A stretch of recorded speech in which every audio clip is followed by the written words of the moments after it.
নমস্কার বন্ধুরা, daily cooking and life স্টোরিতে তোমাদের অনেক অনেক স্বাগত। কেমন আছো তোমরা সবাই? আশা করি সবাই খুব ভালো আছো। আজ আমি তোমাদের সাথে শেয়ার করব সুজি দিয়ে চিতই পিঠের রেসিপি। দুধ দিয়ে এই রেসিপিটা যদি বানানো যায় তাহলে কিন্তু ভীষণ টেস্টি হয় আর খুব কম সময়ের মধ্যে হয়ে যায়। তাহলে স্কিপ না করে পুরো ভিডিওটা দেখে নাও, আশা করি তোমাদেরও খুব ভালো লাগবে। প্রথমে আমি এখানে নিয়ে নিয়েছি 1 কাপ সুজি আর দিয়ে দেব হাফ কাপ ময়দা। এখানে কিন্তু ময়দাই নিতে হবে, আটা নিলে কিন্তু হবে না। দিয়ে দেব সামান্য লবণ। এবার সমস্ত উপকরণ ভালো মতো মিশিয়ে নেব।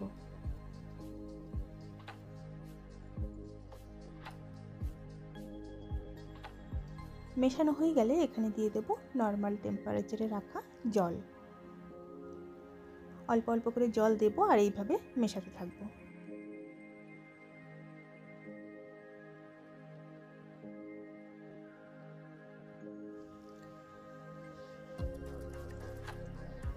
সম্পূর্ণ জলটাই কিন্তু আমার এখানে লেগেছে। এখানে 1 গ্লাস জল আমি দিয়েছি। এবার ভালো মতো মিশিয়ে ঢাকা দিয়ে রেখে দেবো 10 মিনিট।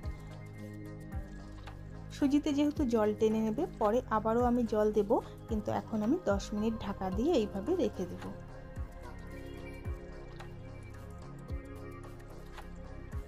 অন্যদিকে আমি দুধটা জাল দিয়ে নেব। তার জন্য গ্যাসে একটা পাত্র বসিয়ে দিয়েছি। অল্প জল দিয়ে নিলাম।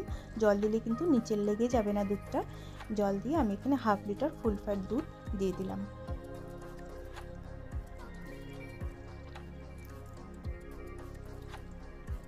দুধটা ভালো মতো নাড়াচাড়া করে নেব এবং 5 থেকে 7 মিনিটের মধ্যে কিন্তু দুধটা ফুটে যাবে।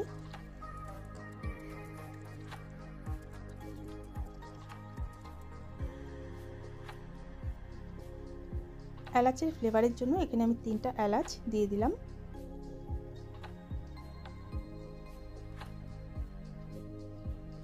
দুধটা প্রায় ফুটে এসেছে। দুধটা কিন্তু বেশি ঘন করব না, কারণ যখন পিঠেগুলো বানিয়ে দুধের মধ্যে দেব এমনিতেই কিন্তু সম্পূর্ণ দুধ টেনে নেবে।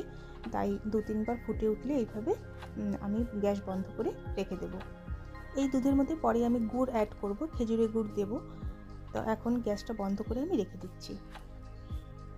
অন্যদিকে কিন্তু 10 মিনিট হয়ে গেছে। সুজিটাও কিন্তু অনেকটাই ফুলে গেছে।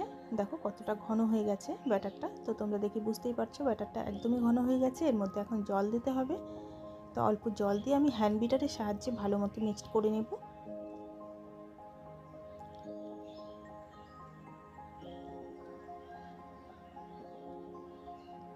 এটা তোমরা মিক্সির বড় জারের মধ্যে দিয়েও করতে পারো।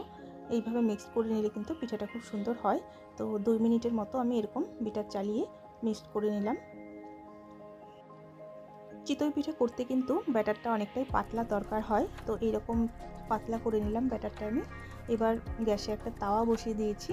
তাওয়াটা গরম হয়ে গেছে। এবার 1 হাতা করে ব্যাটার এইভাবে তাওয়ার মধ্যে দিয়ে দেব। তো আমার তাওয়াটা একটু বড়, তাই 2টো করে পিঠা আমি বানাতে পারছি।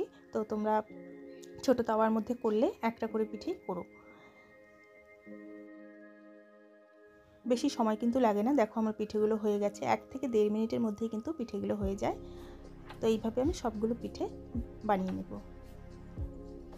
একবার পিঠে বানানোর পরে অল্প জল দিয়ে একটা সাদা কাপড় দিয়ে তাওয়াটা মুছে নিয়েছি। এবার আবারও দিয়ে দিলাম। এইভাবে আমি সবগুলো পিঠে একই রকমভাবে বানিয়ে নেব। দেখো আমার সবগুলো পিঠে বানানো হয়ে গেছে। খুব সুন্দর হয়েছে পিঠেগুলো।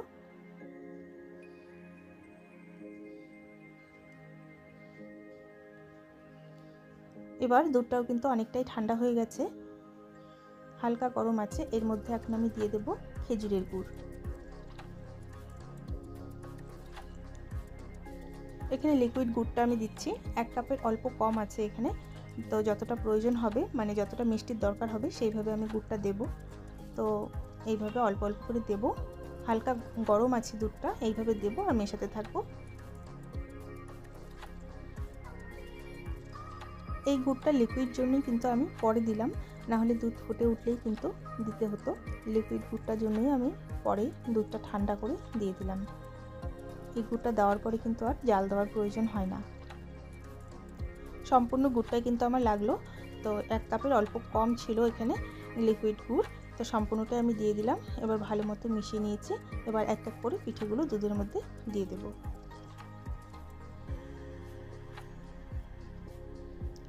5 মিনিটের মতো এই পিঠেগুলো দুধের মধ্যে রাখলেই কিন্তু একদম নরম হয়ে যাবে আর খেতেও কিন্তু ভীষণই ভালো হয়। তোমরা একবার অবশ্যই ট্রাই করো, আশা করি তোমাদেরও খুব ভালো লাগবে।